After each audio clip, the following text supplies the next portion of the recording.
Hello! எப்படி இருக்கீங்க எல்லாரும்? I hope you are doing well. ரொம்ப நாள் ஆச்சு பார்த்து. ஸோ இன்னைக்கு நம்ம வந்துட்டு அனிமல் கிங்டம் தான் படிக்க போறோம்.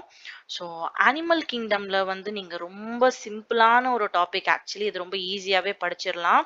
இதுல வந்து நீங்க டிஃப்ரெண்ட் ஃபைலம்ஸ் பத்தி படிப்பீங்க. எக்ஸாம்பிள்ஸ் ஆஃப் டிஃப்ரெண்ட் ஃபைலம்ஸ் படிப்பீங்க. ஸோ ஈஸியா வந்து நம்ம இன்னைக்கு இது வந்து எப்படி படிக்கிறது வந்து பார்க்கலாம். ஓகேவா? ஸோ என்சிஇஆர்டில இருந்து தான் நான் வந்து டீச் பண்ணிட்டு இருக்கேன். ஸோ லைன் பை லைன் நம்ம பார்க்க போறோம்.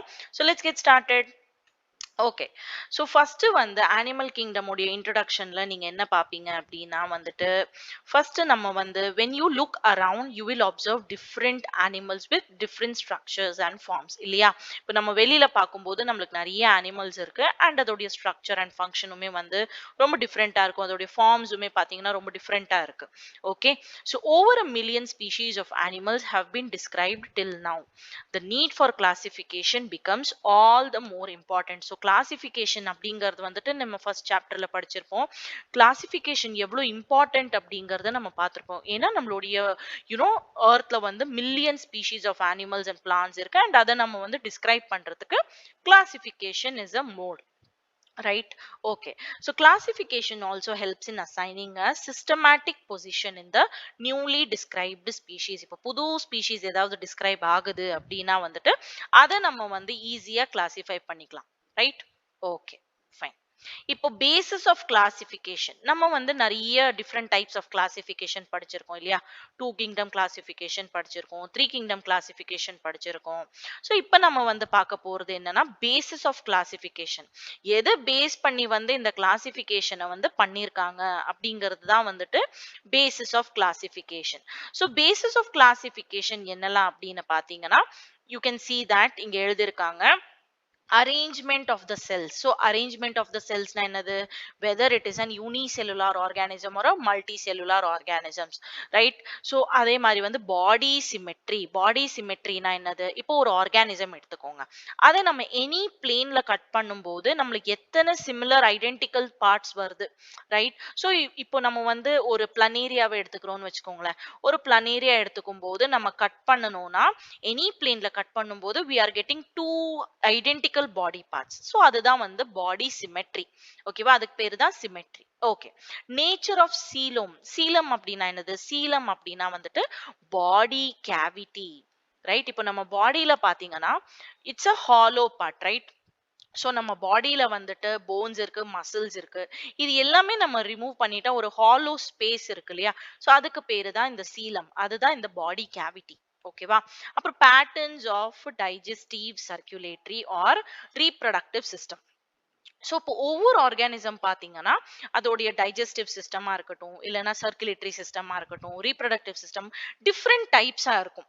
ஓகேவா? இப்போ ஒரு சில இன்வெர்டிபிரேட்ஸ் அதாவது லோவர் ஃபார்ம்ஸ் ஆஃப் ஆர்கானிசம்ஸ்ல பார்த்தீங்கன்னா டைஜஸ்டிவ் சிஸ்டமும் சர்க்குலேட்டரி சிஸ்டமும் இருக்காது.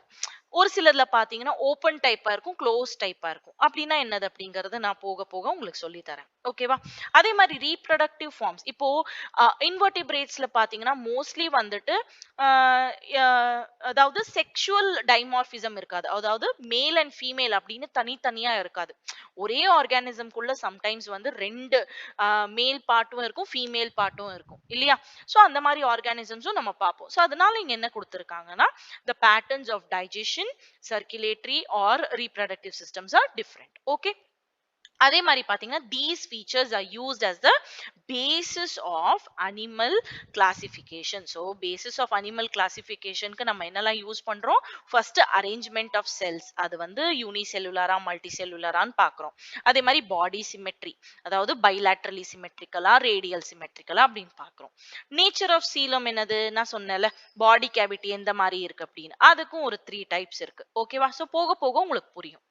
அடுத்து levels of organisation. Levels of organisation என்னது, இப்போ நம்ம பாடி வந்துட்டு ஒரு சில ஆர்கானிசம்ஸ் மல்டி செல்லுலார் வந்து இப்போ அனிமல்ஸ், பிளான்ட்ஸ் எல்லாமே வந்துட்டு மல்டி செல்லுலார் ஆர்கானிசம். ஆனா இதுலயே வந்து நிறைய ஸ்பீஷீஸ் ஆஃப் ஆர்கானிசம்ஸ் எப்படி இருக்குன்னா செல்லுலார் லெவல் ஆஃப் ஆர்கனைசேஷன், அதாவது வெறும் செல்லு தான் இருக்கு அதுக்குள்ள. அது இன்னுமே அந்த அளவுக்கு டெவலப் ஆகல. ஸோ இங்க நீங்க படிச்சீங்கன்னா உங்களுக்கு புரியும். So for example in case of ஸ்பாஞ்சஸ்னா நம்மளுடைய இந்த சைகான் இதெல்லாம் இருக்குல்ல, போரிஃபெரன்ஸ் பேசிக்லி போரிஃபெரன்ஸ் நம்ம வந்து என்னன்னு கூப்பிடுறோம், ஸ்பாஞ்சஸ் அப்படின்னு இங்க ரெஃபர் பண்றோம். ஓகேவா? ஸோ இந்த ஸ்பாஞ்சஸ் பாத்தீங்கன்னா the cells are arranged as loose cell aggregates, that is they exhibit cellular level of organization. ஓகேவா? இன்னுமே வந்துட்டு இந்த ஆர்கானிசம்ஸ் ரொம்ப பிரிமிட்டிவா இருக்கு. அதுல வந்து இன்னும் செல்லுலார் லெவல் ஆஃப் ஆர்கனைசேஷன் தான் இருக்கு. Okay, so some division of labor activities occur among the cells, right? And in coelentrates the arrangement of cell is more complex. First நம்மளுக்கு வந்து ஃபைலம் என்ன ஃபைலம், போரிஃபெரா. ஸோ அந்த போரிஃபெரால பாத்தீங்கன்னா இன்னுமே cellular level தான் இருக்கு. பட் ஆனா நம்ம அடுத்து இருக்கிற ஃபைலம் சீலன்ட்ரேட்ஸ்ல பாத்தீங்கன்னா ஓரளவுக்கு வந்து கொஞ்சம் டெவலப்டா இருக்கு, கொஞ்சம் காம்ப்ளெக்ஸா இருக்கு. ஓகேவா? கம்பேர்ட் டு போரிஃபெரன்ஸ் சீலன்ட்ரேட்ஸ்ல வந்து கொஞ்சம் காம்ப்ளெக்ஸா இருக்கு.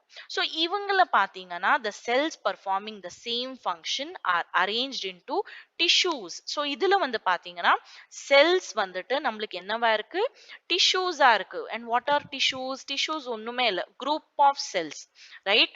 Group of cells which are similar. So சிமிலரா இருக்கிற செல்ஸ் வந்துட்டு ஒரு லம்பா ஃபார்ம் ஆயிட்டு வாட் தேல் ஃபார்ம் தேர் டிஷ்யூவா ஃபார்ம் ஆகும். ஸோ இதுதான் வந்து நம்ம சீலன்ட்ரேட்ஸ்ல இதுக்கு அடுத்து வந்துட்டு சீலன்ட்ரேட்ஸ்ல பார்க்க முடியுது. அடுத்து பாத்தீங்கன்னா still higher level of organisation, அதாவது செல்லு டிஷ்யூ அடுத்து வந்து ஆர்கன் லெவல்.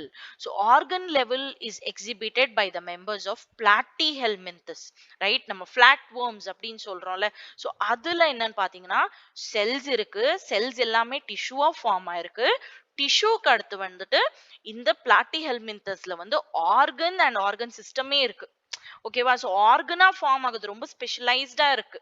ஓகேவா? ஸோ அதுதான் இங்க மீன் பண்ணியிருக்காங்க, specialised for a particular function.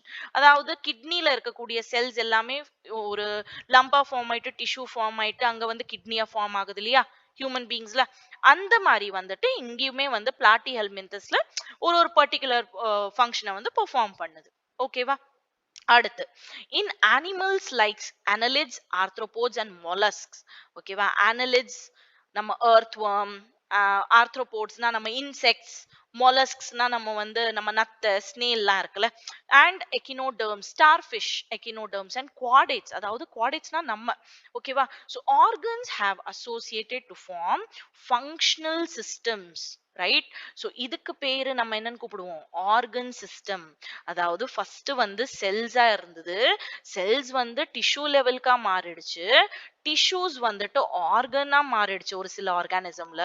இப்ப அடுத்து போக போக வந்து ஆர்கன் சிஸ்டமாவே மாறிட்டு ஒரு பர்டிகுலர் ஆர்கானிசமாவே மாறிடுச்சு, right? Systems in different groups of animals exhibit various patterns of complexities. அதாவது organ system in different animals வந்துட்டு டிஃப்ரெண்ட் டைப்ஸா இருக்கும், டிஃப்ரெண்ட் காம்ப்ளெக்சிட்டிஸா இருக்கும். கொஞ்சம் யூனோ நம்மளுடைய இன்வெர்டிபிரேட்ஸ் மேல போக போக வந்து அதோடைய பாடி பேட்டர்னுமே வந்து ரொம்ப காம்ப்ளெக்ஸா மாறிட்டே போகும். ஓகேவா? So for example the digestive system of platyhelminthes has a single opening to the outside of the body that serves as both mouth and anus. Okay, so platyhelminthes அதாவது flat wormsல பாத்தீங்கன்னா mouth and anus ரெண்டுமே ஒரே opening தான். ஓகேவா? So அதனால தான் நம்ம அது என்னன்னு கூப்பிடுறோம், இன்கம்ப்ளீட் டைஜஷன் அப்படின்னு கூப்பிடுறோம். ஓகேவா? இதுவே நம்ம கம்ப்ளீட் டைஜஷன் பாத்தீங்கன்னா like in case of humans you have two openings, right? You have mouth and anus ரெண்டு ஓப்பனிங் இருக்கிறதுனால இந்த டைப் ஆஃப் டைஜஷனை நம்ம என்னன்னு கூப்பிடுறோம், கம்ப்ளீட் டைஜஷன் அப்படின்னு கூப்பிடுறோம். ஓகேவா? சோ அதே மாதிரி சர்க்குலேட்டரி சிஸ்டமுமே ரெண்டு டைப் இருக்கு. ஒன்னு ஓபன் டைப். இப்போ open type of circulatory system அப்படின்னா என்னது, பிளட் வெசல்ஸ் இந்த ஆர்கானிசம்ல இருக்காது. இப்ப நம்ம பாடி பாத்தீங்கன்னா நம்மளுக்கு எப்படி இருக்கு, ஹார்ட் இருக்கு, பிளட் இருக்கு, பிளட் வெசல்ஸ் இருக்கு இல்லையா? அந்த பிளட் வெசல்ஸ் தான் வந்துட்டு டிஃப்ரெண்ட் பாடி பார்ட்ஸ்ல இருந்து ஹார்ட்டுக்கு பிளட் எடுத்துட்டு போகும், அதே மாதிரி ஹார்ட்ல இருந்து டிஃப்ரெண்ட் பாடி பார்ட்ஸ்க்கு ஆக்சிஜனேட்டட் பிளட் எடுத்துட்டு போகும். பட் இந்த கேஸ்ல பாத்தீங்கன்னா இங்க வந்து டைரக்டாவே பிளட் வந்து it gets pumped out of the heart and it goes to the cells and the tissues. Right? டைரக்டாவே வந்துட்டு ஒரு ஒரு டைப் ஆஃப் எப்படி சொல்றது? ஒரு ஓப்பனிங் சிஸ்டம் உள்ள வந்து கம்ப்ளீட்டா வந்து இந்த ஹார்ட்ல இருந்து செல்ஸ்க்கும் டிஷ்யூஸ்க்கும் டைரக்டாவே வந்து பிளட் போகும். பட் ஆனா க்ளோஸ்ட் சிஸ்டம்ல பாத்தீங்கன்னா வெயின்ஸ் இருக்கும், ஆர்டரிஸ் இருக்கும், கேபிலரிஸ் இருக்கும் ஆஃப் டிஃப்ரெண்ட் டயாமீட்டர்ஸ். ஆர்டரிஸ் பாத்தீங்கன்னா வெயின்ஸை விட வந்து டயாமீட்டர்ல கொஞ்சம் கம்மியா இருக்கும். இதே வெயின்ஸ் பாத்தீங்கன்னா டிஃப்ரெண்டா இருக்கும் இல்லையா? கேபிலரிஸ் வந்து இது ரெண்ட கம்பேர் பண்ணும்போது இன்னுமே ரொம்ப சின்னதா இருக்கும் டயமீட்டர். ஏன்னா ரொம்ப மைன்யூட்டா இருக்கிறது தான் வந்து capillary. Right? Okay. So next அடுத்து வந்து சிமெட்ரி அப்படின்னா என்னன்னு பார்க்க போறோம். சிமெட்ரி அப்படின்னா என்னது நான் சொன்னேன் இல்லையா? So animals can be categorised on the basis of their symmetry. சிமெட்ரினா என்னது நான் சொன்னேன்? Any plane that passes through the center does not divide them into equal halves. So for example, sponges பாத்தீங்கன்னா they are asymmetrical. asymmetrical என்னது? நம்ம any பிளேன்ல அவங்கள cut பண்ணும்போது it will not divide into two equal halves. அதுக்கு பேரு asymmetrical. ஓகேவா? எந்த ஒரு பிளேன்ல கட் பண்ணாலுமே அது வந்து ஈக்குவலா டிவைட் ஆகாது. அதுதான் asymmetrical. அதே மாதிரி வந்துட்டு when the when any plane passing through the central axis of the body divides the organism into two identical halves.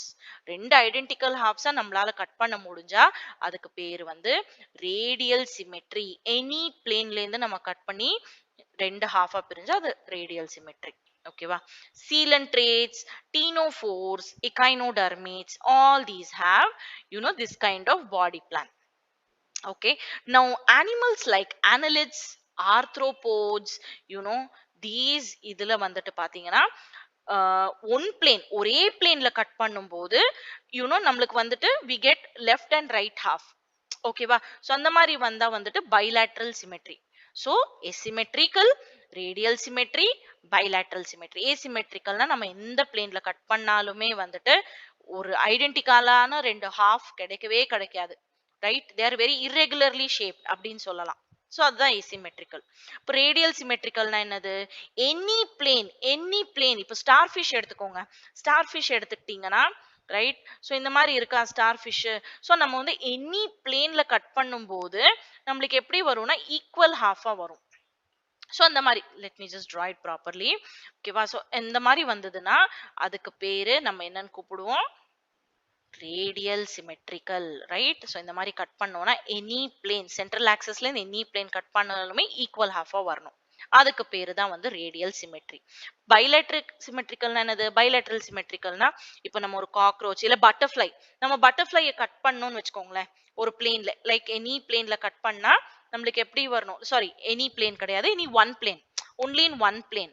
So நம்ம வந்துட்டு இப்போ பட்டர்ஃப்ளை இருக்கா? சோ இந்த மாதிரி இருக்குன்னு வச்சுக்கோங்களேன் butterfly. Right?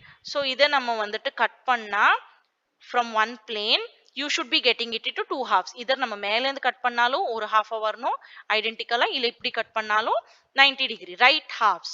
Left and right வந்து ரெண்டுமே வந்து ஒரே பிளேன்ல ரெண்டு half ஈக்குவல் half வரும். புரிஞ்சுதா? ஓகே. நெக்ஸ்ட் triploblastic, diploblastic அப்படின்னா என்னது? so animals in which cells are arranged in two embryonic layers. ஓகேவா? so இதுக்கு பேர் என்னன்னா நம்ம என்னன்னு கூப்பிடுவோம்னா டிப்ளோபிளாஸ்டிக். அதாவது germ layers அப்படின்னு ஒண்ணு படிப்பீங்க. ஓகேவா? germ layers அப்படின்னா என்னது? நம்ம பாடியில இப்போ நம்ம பாடியில வந்து ஸ்கின் இருக்கு, அதுக்கப்புறம் skeleton இருக்கு, அதுக்கப்புறம் மசில்ஸ் இருக்கு இல்லையா? சோ இதுதான் வந்து ஒரு சில செல்ஸா ஃபார்ம் ஆயிருக்கிறது. ரைட்? நம்ம பாடியில வந்து ஸ்கின் வந்து செல்ஸா ஃபார்ம் ஆயிருக்கு, நம்ம இது வந்து மசில்ஸ் வந்து ஒரு செல்ஸ் இருக்கு, அதே மாதிரி skeleton வந்து ஒரு சில செல்ஸால ஃபார்ம் ஆயிருக்கு இல்லையா? சோ அதை நம்ம என்னன்னு கூப்பிடுவோம்னா germ layers அப்படின்னு கூப்பிடுவோம். இப்படி ஞாபகம் வச்சுக்கோங்க. சோ 3 germ layers இருக்கு. ஓகேவா? ஒன்னு வந்து எக்டோடம். ஓகேவா? எக்டோடம் அப்படின்னா என்னது? எக்டோனா outside first. Right? Ectoderm. நடுவுல இருக்கிறது மீசோடம். ஓகேவா? அதுக்கப்புறம் வர்றதுதான் வந்து எண்டோடம். ரைட்? சோ எக்டோடம் வெளியில இருக்கிற லேயர், மீசோடம்னா நடுவுல இருக்கிற லேயர், அண்ட் எண்டோடம் அப்படின்னா the third innermost layer. so இங்க வந்து என்ன கொடுத்திருக்காங்கன்னா animals in which the cells are arranged in two embryonic layers. right? if it is external endoderm and internal ectoderm and endoderm are called diploblastic. ரெண்டே ரெண்டு layer தான். ஓகேவா? So உள்ள வந்து ectoderm இருக்கும், வெளியில வந்து எக்டோடர்ம் இருக்கும், உள்ள வந்து எண்டோடர்ம் இருக்கும். அப்படி இருந்ததுன்னா அது டிப்ளோபிளாஸ்டிக். ஓகேவா? ஸோ அதே மாதிரி வந்துட்டு இதுல பாத்தீங்கன்னா மீசோடெர்ம்க்கு பதிலா மீசோக்ளியா அப்படின்னு ஒண்ணு இருக்கு. ஓகேவா? இதுல எக்ஸாக்ட்டா மீசோடெர்ம் அப்படின்னு சொல்ல முடியாது. ரொம்ப டிஃபரன்ஷியேட்டடா கிடையாது. ஒரு அன்டிஃபரன்ஷியேட்டட் மாஸ் ஆஃப் லேயர் இருக்கு. அதுக்கு பேர் வந்து மீசோக்ளியா. ஓகேவா? ஓகே. ஸோ அடுத்து அதே மாதிரி வந்துட்டு those animals in which the developing embryo has third germinal layer, அதாவது மீசோடெர்ம் கம்ப்ளீட்டா நல்ல டிவைடடா ஃபார்ம்ல இருந்தது அப்படின்னா அதுக்கு பேர் நம்ம என்னன்னு கூப்பிடுவோம், ட்ரிப்ளோபிளாஸ்டிக். ஸோ பிளாட்டி ஹெல்மின்தஸ்லேருந்து குவாடேட்ஸ் வரைக்குமே வந்துட்டு it is triploblastic. Right? So they are having 3 layered body. இதுவே வந்து பிளாட்டி ஹெல்மின்தஸ் வரைக்குமே வந்துட்டு இட் இஸ் டிப்ளோபிளாஸ்டிக். அதாவது போரிஃபெரன்ஸும் சீலன்ட்ரேட்ஸும் பாத்தீங்கன்னா தே ஆர் டிப்ளோபிளாஸ்டிக். ரெண்டே ரெண்டு லேயர் தான். ஓகேவா? ஓகே. நெக்ஸ்ட் சீலோம் பாருங்க. சீலோம் அப்படின்னா என்னது? சீலோம் அப்படின்னா பாடி cavity. So presence or absence of a body cavity between the body wall and the gut wall is very important in classification. இதுமே ஒரு category in the classification. Whether the coelom body cavity இருக்கா இல்லையா அப்படிங்கிறது. Body cavity which is lined by mesoderm is called coelom or coelom. ஓகேவா? So animals possessing coelom are called coelomates. அனிமல்ஸ்ல coelom இருந்தது அப்படின்னா it is called as coelomates. So நம்ம annelids, mollusks, arthropods, echinoderms, hemichordates, chordates இது எல்லாமே வந்து coelomates. Right? We have a body cavity. இதுவே body cavity வந்து if it is not lined by mesoderm, instead the mesoderm is present in the form of scattered pouch. Right? Scattered pouch அப்படி இருந்ததுன்னா அதுக்கு பேர் வந்துட்டு சூடோ சீலோம். சூடோனா என்னது? Fake, falls. Right? Coelom மாதிரி இருக்கு ஆனா கம்ப்ளீட்டா ஒரு சீலோம் கிடையாது. சோ இந்த மாதிரி இங்க தெரியுதா? ஓகேவா? சோ இந்த மீசோடர்ம் பாத்தீங்கன்னா ஒரு மாதிரி ஏதோ செல் பவுச் மாதிரி ஸ்கேட்டர்ட் பவுச்சஸ் மாதிரி இருக்கா? சோ அதுக்கு பேர் வந்துட்டு சூடோசீலோம். அந்த மாதிரி ஆர்கானிசம்ஸ் நம்ம என்ன கூப்பிடுவோம்? சூடோசீலோமேட் அப்படின்னு கூப்பிடுவோம். ஓகேவா? எக்ஸாம்பிள் என்னது? ஆஸ்ட்ரிஹெல்மின்தஸ். நம்ம ரவுண்ட் wormலாம் இருக்குல்ல அதெல்லாம் இந்த மாதிரி இருக்கும் அதோடைய உடம்பு. ஓகேவா? சோ அதே மாதிரி இன்னொரு set of organism where body cavity is absent. Body cavity அப்படிங்கிறதும் இல்லவே இல்ல. அந்த மாதிரி ஒரு ஆர்கானிசம் வந்து ஏசிலோமேட்ஸ். எதுக்கும் முன்னாடி ஏ போட்டோம்னா which means it is not there. ஏசிலோமேட்ஸ், asymmetrical, right? So platyhelminthes பாத்தீங்கன்னா they are acylomates. Okay, so coelom, what are the three types of coelom? Coelomates, pseudocoelomates, அதுக்கப்புறம் தேர்டா படிச்சது வந்து acoelomate. Okay, I hope you have understood. ஏதாவது doubts இருந்தா comment பாக்ஸ்ல post பண்ணுங்க. Okay, next segmentation. Segmentation அப்படின்னா என்னது? ரொம்ப சிம்பிள். செக்மெண்டேஷன் அப்படின்னா உடம்புல வந்து இந்த மாதிரி லைன்ஸ் இருக்கும். ஓகேவா? சோ இந்த மாதிரி லைன்ஸ் இருந்தா அதுக்கு பேர் நம்ம என்னன்னு கூப்பிடுவோம்? செக்மெண்டேஷன். ரைட்? சோ இதுல பாத்தீங்கன்னா in some animals the body is externally and internally divided into segments with a serial repetition of at least some organs. So earthwormல பாத்தீங்கன்னா the body pattern shows something இந்த மாதிரி ஒரு segmented body pattern. ஓகேவா? அதுக்கு பேர் வந்து metameric segmentation. So metameric segmentation or metamerism அப்படிங்கிறது வந்து earthworm. ஸோ earthworm வந்து எந்த ஒரு phylum? It belongs to annelids. So annelidல ஒரு பர்டிகுலரான ஒரு பெக்யூலியர் கேரக்டர் வந்து இந்த மெட்டாமெரிசம் அப்படிங்கிறது. ஓகேவா? அடுத்து notochord. Notochord is mesodermally derived rod like structure formed on the dorsal side, அதாவது back side, dorsal side during embryonic development in some animals. So animals with notochord is called chordates, right? And those which do not have this is called as non-chordates. So mostly poriferensல இருந்து echinoderms அதாவது invertebrates நம்மளுடைய nerve cord அங்க notochordங்கிறது கிடையாது. ஓகேவா? Notochord is not present in the invertebrates. இதுவே notochord is one of the peculiar characteristics that is present in chordates. ஓகேவா?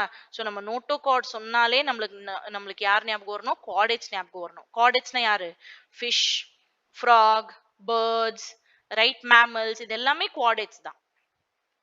ஓகேவா? All right. So இந்த டேபிள் ரொம்ப ரொம்ப இம்பார்ட்டன்ட். ஸோ நான் இப்போ என்னெல்லாம் டீச் பண்ணியிருக்கேனோ இந்த டேபிள்ல இருக்கு. ஓகேவா? ஸோ கிங்டம் வந்து என்னது? கிங்டம் அனிமாலியா தானே? ஓகே. இதுல நம்மளுக்கு என்ன இருக்கு? Levels of organisation. The first category levels of ஆர்கனைசேஷன்ல 2 செல்லுலார். ஒன்னு அது செல்லுலாரா இருக்கணும், அப்படி இல்லைன்னா டிஷ்யூ, ஆர்கன் ஆர் ஆர்கன் சிஸ்டமா இருக்கணும். இல்லையா? ஓகே. செல்லுலார்ல ஒன்னே ஒண்ணுதான், போரிஃபெரா. இவங்க மட்டும்தான் வந்து இருப்பாங்க. ரொம்ப பிரிமிட்டிவா. டிஷ்யூ லெவல் வந்து it will start tissue organ or organ level வந்து it starts from coelentrates. so coelentrates வந்து இன்னுமே tissue level தான். ஓகேவா? platyhelminthes இருந்து it is organ and organ system. Right? so organ level அப்படின்னு ஞாபகம் வச்சுக்கலாம், இல்ல organ system கூட ஞாபகம் வச்சுக்கோங்க. ஓகேவா? right? so radial symmetry, bilateral symmetry. radial symmetry examples யாரு? coelentrates and ctenophores. இந்த ரெண்டு phylum. bilateral again starts from the platyhelminthes. coelom starts from platyhelminthes. okay? acoelomates, platyhelminthes, pseudocoelomates, aciohelminthes, coelomates annelidல இருந்து chordata வரைக்கும். Okay? So இந்த table வந்து ரொம்ப ரொம்ப important. நீட்டுக்கு ப்ரிப்பேர் பண்றீங்கன்னா இந்த டேபிள் ரொம்ப இம்பார்ட்டன்ட். ஓகேவா? ஃபைன். All right. ஸோ நம்ம இப்போ வந்து ஃபர்ஸ்ட் ஃபைலம் பார்க்க போறோம். ஃபர்ஸ்ட் ஃபைலம் என்னது? போரிஃபெரா. ஓகேவா? So first phylum porifera. போரிஃபெரால என்ன பார்க்க போறோம்? போரிஃபெரா அப்படின்னாலே ஞாபகம் வச்சுக்கோங்க, தே ஆர் போர் பேரர்ஸ். உடம்பு ஃபுல்லா வந்து போர் bearing. right? holes, small holes will be there or small pores will be there. okay? so என்னெல்லாம் characters mostly வந்து they are called as sponges. ரொம்ப காமனா அவங்களை கூப்பிடுற நேம் வந்துட்டு they are called as sponges. okay? so இங்க generally they are marine. usually they are marine and mostly asymmetrical. நம்ம பார்த்தோம்ல, they are asymmetrical, they are marine. okay? fine. These are primitive multicellular animals and have cellular level of organization. okay? very important point, they have a water transport canal system. so in the water transport canal system is called as ரொம்ப ரொம்ப important. இதுல வந்து என்ன இருக்கும்னா minute pores called ostia. ostia is a very specific character of sponges and இது வந்து ஒரு central cavity, இந்த இடத்துல வந்து ஒரு சென்ட்ரல் கேவிட்டி மாதிரி ஃபார்ம் ஆயிருக்கும், அதுக்கு பேரு ஆஸ்கியூலம். right? so இதுவுமே ஒரு பெக்யூலரான ஒரு character, only found in sponges. so the pathway of water transport is helpful in food gathering, respiratory exchange and removal of waste. so இதுல வந்து எப்படி வந்து இந்த respiration and excretion நடக்குதுன்னா through this pores, ostia. ஓகேவா? அதே மாதிரி பெக்யூலரான character choanocytes, collar cells. okay? they have some cells called as the collar cells and the spongocoel and the canals. okay? which line the spongocoel and the canal. so digestion எப்படி இருக்கு பாத்தீங்கன்னா intracellular. intrana within the body. okay? within the body itself it will take place. the body is supported by a skeleton made up of spicules or spongin fibers. okay? and they are not separate. sexes are not separated. அதாவது மேல் தனியா female தனியா அப்படி கிடையாது, ரெண்டுமே வந்து ஒரே organism குள்ளதான் இருக்கு. சோ அதுக்கு பேர் என்னது? ஹெர்மாஃப்ரோடைட். ஹெர்மாஃப்ரோடைட். ஹெர்மாஃப்ரோடைட் அப்படின்னா the sexes both male and female, male and female organs are in the same organism. okay? hope it's clear. ஓகேவா? so eggs and sperms are produced by the same individual. ஏன்னா ரெண்டு male female parts வந்து ஒரே ஆர்கானிசம்ல இருக்கிறதுனால they will produce the eggs and the sperms. okay? sponges reproduce asexually. right? they reproduce asexually by fragmentation. ஓகேவா? and sexually by the formation of gametes. eggs and sperms form ஆகுது இல்லையா? So sexually gametes produce பண்ணும், asexually fragment produce பண்ணும் by fragments, right? Fragmentation.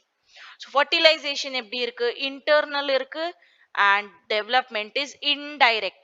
அதாவது they have a larval stage, okay, which is distinct, morphologically distinct from an adult.